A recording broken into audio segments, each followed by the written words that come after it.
This week we're going to highlight export trends for U.S. soybeans, also take a look at harvest progress in Brazil, and wrap things up looking at long-term trends in November soybean futures.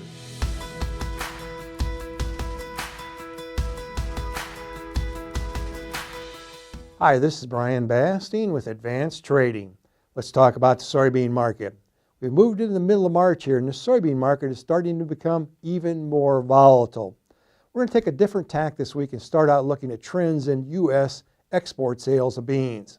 Let's take a look at unshipped sales of U.S. beans. And what this chart does is look at the total amount of unshipped U.S. soybean export sales excluding China, so all other destinations except China. What we want to do is step back a moment, take a look at last year. That's highlighted by the purple area in the background. Last year at this time, we saw a surge in sales, and it was linked primarily to some late season weather concerns with Brazil.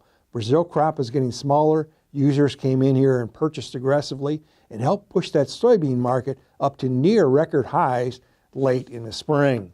Now, however, let's look at 2022-23 in the black line.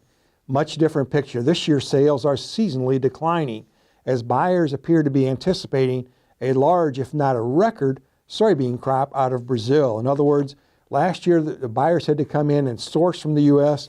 This year that doesn't look to be the case. Let's highlight another way of taking a look at that situation. Again, a year ago, that surge in business that we just talked about boosted that unshipped book, this is to all destinations now, to the second highest ever on the books. This year, though, we're looking at a much different picture. This year, sales are at a 3-year low.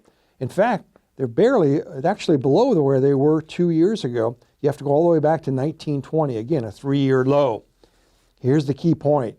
Our demand worries, for example, concerns about meal demand, beginning to rival those South American crop concerns that we've highlighted this winter, specifically in Argentina. Keep that in mind because beans have been at a high price here for an extended period of time, highlighting meal near $500 a ton and soybean prices near $15 a bushel. There are some demand worries starting to surface. Let's shift gears now and look briefly at harvest progress in Brazil. Now, we highlighted Brazil a moment ago, but it bears repeating that as we go into our springtime here, they're entering the fall, if you will, in Brazil, and they are harvesting beans aggressively now, north to south. Starting out in Mato Grosso, which we'll look at more in detail in a moment. Other states to focus on, Goiás, Bahia, Minas Gerais, Paraná, Rio Grande do Sul in the south, and Mato Grosso do Sul. Looking at that harvest progress now in Mato Grosso, essentially the harvest progress is in the last stages here. The only state that's left to be harvested for the most part in Brazil is Rio Grande do Sul. I would add that there are a few fields yet to be harvested also in the northeast. Let's wrap things up this week looking at trends in November soybean futures. Now, November soybean futures have backed off a bit here. They're trading near $13.40 a bushel.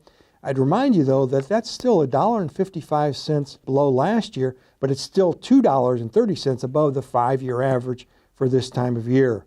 Strongly encourage you to continue to work closely with your trusted risk management advisor to defend your balance sheet.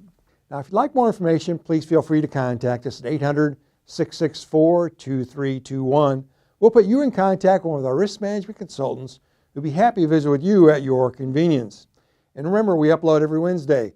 Make sure to subscribe to our channel to never miss an upload. Thanks a lot. Have a good week.